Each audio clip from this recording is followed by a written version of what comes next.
Hello, everybody, and welcome to Hanging Out with Howie on Monday nights.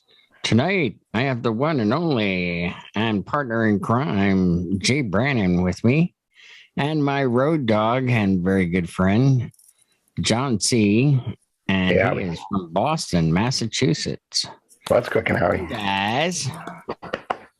Hey, Hey, I've been seeing a lot of weird things now that wedding season is opening and we're doing a lot of bookings. Or like UFOs?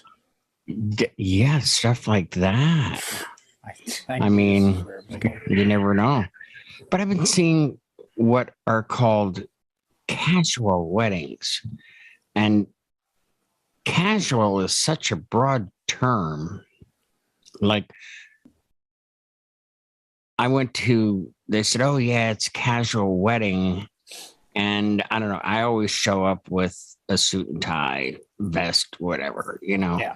And this particular one was just, oh, okay, just a jacket and open collared shirt. Well, I could always take the tie off, but if I didn't go there with a tie and everybody had a tie on, which has happened, then you're kind of out of place.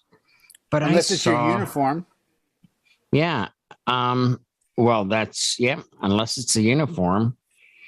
Now, I saw recently a wedding posted where they said casual, and I saw people with like cutoff jeans and shorts, flip flops, t-shirts, super casual. And I was like, oh, so I don't know. I'm thinking, does casual mean something different in different parts of the country? Well, you look at it, there's a famous line of business casual. And it started to become this like jeans Friday, business casual. And business casual worked its way in. When I worked corporate back in the late 90s, early 2000, I wore shirt and tie to work every day. If I had a big meeting with like a big client, because I ran entertainment for a yacht company, on came a jacket or a suit. And I felt it was an obligation I had when I was sitting down talking to somebody spending $300,000, $400,000, $500,000. There was an expectation. And as I moved forward with time, that tech bubble in the late 90s, early 2000, excuse me, I started to see less and less of that and more of the like jeans and t-shirt guys. Real quick, I had a guy that showed up with a wooden briefcase made from like several different types of wood. It had mahogany, it had maple, it had bird's eye maple, stripes. I mean, it was very cool. I made a comment about it like, man, that looks like different guitar pieces. He goes, yeah, I had a luthier make it for him. It was like 10 grand. I'm like, and he gave me his business card and it was punched. It was a metal card that had been punched with his name and everything. And I'm like, so what do you exactly do? He's like, I started a company with some buddies in Denver. We make dog toys, and we're the largest dog toy producing company that sells to Petco. Wow. And he did this massive party with me. And I had the suit on, and I was like the whole time kind of like, is there a possible way to like say, oh my gosh, look, a dinosaur, and like rip the tie off? But I still think today, I wear a black shirt, black and white striped tie. I have for years, and it's a uniform. I wear it at Christmas. I wear it in the summer. I wear it in the winter. It doesn't matter. And when people say to me it's a casual affair, I always say, that's awesome. But I'm just showing you guys respect as my couple in how I am attired, and I don't think it'll upset anybody there. And they kind of get it. And I'd love to see the comments on this once this video is posted in August as to what people feel casual it means. Sure. There's a middle ground too. There's like the polo shirt with the khakis and dress shoes. You don't have to go straight to flip flops and Jimmy Buffett tie dye parrot shirts. Now it's funny you say that. Real fast.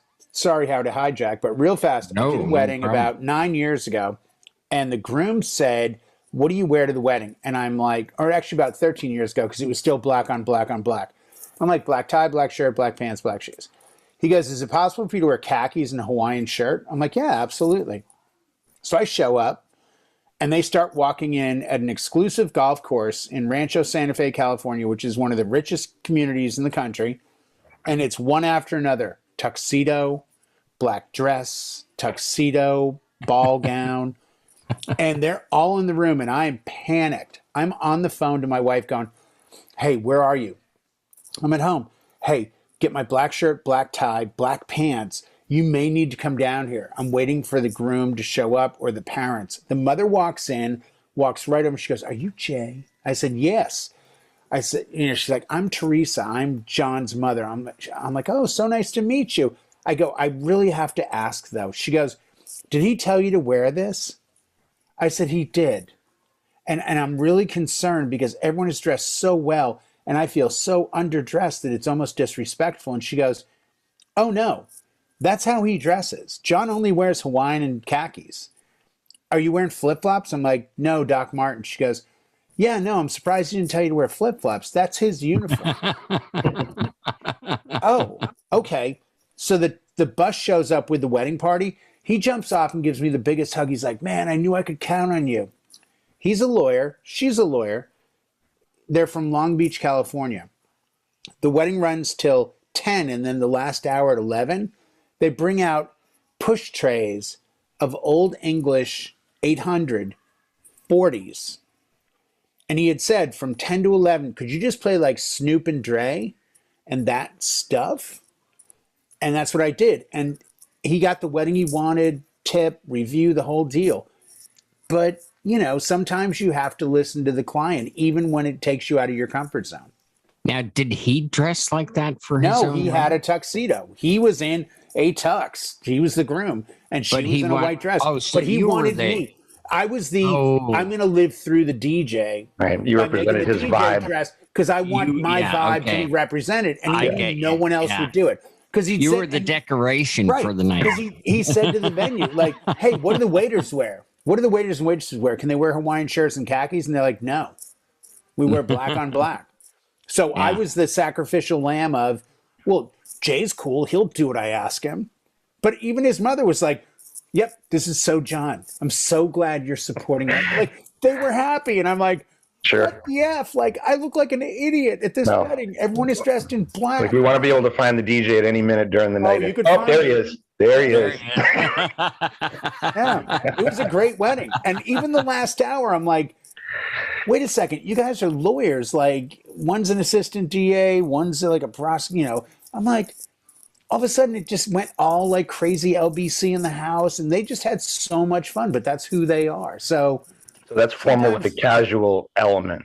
But I think Howie's casual is a different vibe of casual. I think it is. So I'm interested to see where Howie's taken us on the casual. Yeah, on his journey here. I'm just thinking casual in my area on the East Coast, which is New York metropolitan area, would be, no tie, but at least some sort of dress pants and a coat. But then certain areas, you tell them casual, T-shirts and jeans, were cutoffs, and I was just very, I guess you have to be specific when you ask questions. What do you mean by casual? Yeah, that attire doesn't really float unless you're at like an outdoor 100 degrees summer event in someone's backyard and they're having a 18th birthday or something like that. Then it's just dress comfortable. Wear a white polo so you don't sweat to death. Light colors. Yeah. Actually, my summer events, I do dress casual for picnics or reunions. The afternoon type pool parties, of course. But a wedding, I'm gonna stick with the collared shirt and a jacket. I tell people all that follow the host and hostess. Right. If the host is in a suit and the hostess is in a dress, when you show up as a guest, the most casual wedding attire for me as a guest would be a shirt and tie and a pair of slacks. Now, that's what I would think. Well, and when I got married in 2000, there was probably 5 people I invited, guy-wise, that I called ahead of time and said, hey, man, do me a favor. Don't feel obligated to go buy a suit. A shirt and tie and khakis or black pants or whatever will be fine. Because I knew damn well, had I not given them the heads up, they would have been like, whoa, we're in San Diego down in the water, man. Let's just get, some board shorts and flip. And I'm like, no, because I was bringing the East Coast people in. And in 2000, East Coast people, regardless of weather, if you're at a wedding, you're being respectful. And I think, right. And again, I just turned 39 the other day. Thank you. Again, Yeah. Mhm. But I still have that mentality of, why is everyone underdressed? And it happened, every wedding you get a few people that you just look at and go, did you not understand the word wedding? Mhm. Like, did you think, like, but I guess I'm Like, man enough to admit I is might this be a wrong. wedding or a town council meeting? Yeah, really. Yeah. Are you protesting the gas hike, or are you Right. here to like celebrate this couple's joining? Right. I usually bring a couple of changes of wardrobe anyway. Like I'll show up in the shorts and the t-shirt to set everything up, get it all wired. Right. Then I'll take a little Yeah. break. Mhm. I've got a pullover with the 2 buttons and a collar. I've got the dress shirt with the tie and a bag. Mhm. It depends whatever the day throws at you. If midway through the ties are coming off, people are getting comfortable. You're not going to unbutton a dress shirt all the way down, but you may hop into a pullover if it's a little more. Well, I Comfortable. must admit, I've taken my tie off a few times, but I have never tied my tie as a bandana around my head. Well, that's a sign you weren't that drunk then. That's true. And cowabunga and jump into the fruit punch bowl. No, what I like is when I get one of the groomsmen early in the night, and if you need a warning sign, kids who've not gone through the process, let me give you one. When a groomsman says, "Do you have the Hawaii 5-0 theme song?" Oh no. What he's saying is, at some point tonight, the groom and groomsmen will be in their boxer shorts, shirtless, tie around the head, sitting on the dance floor doing the thing for the credits, like pretending that they're like rowing Right. in on a wave. So Mhm. you've been warned. You're like, hey man, this is not the place for your regatta here tonight. Like, Yeah. Charles River. yeah. Hey man, Right. anyway, you could play Dirty Water later because we got a thing we do every year with Sully. Yeah, right after Hawaii 5-0. We'll drop Yeah, that. It'll be a nice double shot. We get y'all squared. Well, there are certain songs that that when you play them for whatever reason at certain colleges, the guys will drop their pants. Wow, what And I'm gigs like- have you been doing? I'm like, holy I'm just like, cow. I got nothing. I got I'm like- UFOs in my ceiling. I don't have. Yeah. No, well, the first time that happened, which was 2 years ago, it's like, okay, what's up with that? And they go, oh, it's a frat thing. And whenever that song is played, all the guys drop their pants. And I'm like, well, thanks for the heads up. Like I never would have played that song at the What was this? wedding. William and Mary? What call it? Vassar? They always tell you after the fact, after the event. Oh, if you just hadn't played that one, Sorry. would have gone a whole I mean, different direction. I guess I Hey, didn't John. ask enough questions. Yeah, John, you're at Provincetown University. If you know, you know. If you know, you know. And and it's like Alice. You guys know the song Alice? The Smokey song, Yes, that one. living next door to Alice with Right. the hidden uncharted lyrics that Yeah, magically exactly. show up like Moni Moni has a I was chorus. just- read my mind. It's not in print anywhere, but everybody knows it. Everyone knows. Hey, everybody get. You know what goes there. Yeah. Yeah. And that was Yeah. something I had to watch in the 90s and early 2000s. But granted, I haven't played Money Money in an event in probably 10 years. But I Long time. wonder if today they would know to yell out. Right. The thing we had a couple years ago. When you pull the fader down, right? Yeah. Right. Maybe one person just yells it near the courtroom and everyone's going to look at him like, what is wrong with this guy? What's wrong with you? You never do that. Pig. What was the not Mo Better? What was the Mo song couple years back? It's like a black and white video. And it's all like swears through it. And I was Momo getting, Bamba, right? Or something yeah, like Mo that. Bamba. I was getting that like every kid under 12 was like, you have Mo Bamba? I'm like, no. Yeah. No. They have the edited one. It's called an instrumental. Yeah, exactly. So you can scream even louder. You know what it'll take, Jay? Somebody will do a TikTok video, some kid, and then we'll have to play it again for Oh. a 5-minute time. I think dressing casual as a professional throws you into a position where, are you representing your business in the right manner? in much Right. the same Exactly. way as playing certain songs. I have a bride Mhm. coming up in April Mhm. who has already reached out to me and said, by the way, we're really concerned about some songs and the language, period. Mhm. I text her back and I said, hey, No problem. I completely understand. As I told you, I only play edited versions of songs, Mhm. and that's radio edited. I don't even give people the opportunity to get into a track that's clean, that there's obviously dirty lyrics, Mhm. and this might get me some hate. So be it. I take a lot of pride in admitting, and John, you've probably played it because I know you've done some bar gigs, but I haven't since the track came out. I've really only done weddings and private gigs. I have never played WAP. Never here. Not the Same. clean Never. version, not the Nah. dirty version. Oh, okay, good. But it's one of those things that we're at your wedding. I know your drunk bridesmaid who needs to hear "Bustin' Up" by Eazy-E after her fourth shot of Crown and Coke really is on fire because you guys did karaoke and TJ to this, which I never buy. But it's like, Yeah. She used to do karaoke for that Akinelli song back in 2000 that we don't talk about either. exactly. Yeah, exactly. I mean, there are aspects of our job where we need to speak above sometimes the event or the client and reassure them that not only do we have their best interest in mind, but our approach and our appearance might be different from everyone else's because we're not trying to blend in.